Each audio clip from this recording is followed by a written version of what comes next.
Ilang mga residente naman sa Nepal nasawi dahil sa pagsalanta ng kalamidad sa bansa.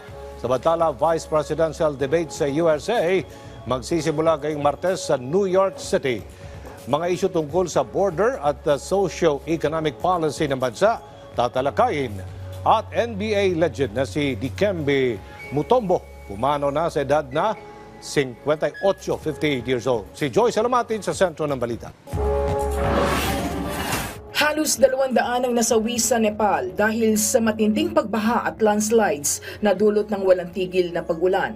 Ayon sa mga otoridad, nasa 31 katao naman ang nawawala at halos nasa 100 naman ang sugatan. Samantala, ilang mga kalsada at highways ang ipinasara dahil sa pagguho ng lupa.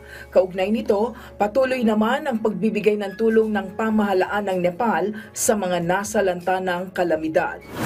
Matapos ang paghaharap ni na Vice President Kamala Harris at ex-US President Donald Trump sa presidential debate noong nakaraang mga linggo, magtutuos naman para sa Vice Presidential debate ang kanilang mga kaalyado na sina J.D. Vance at Tim Walz sa New York City. Wala pang debate, ngunit kaliwat kanan na ang parinigan ng dalawang kandidato tungkol sa kani-kanilang mga advokasya.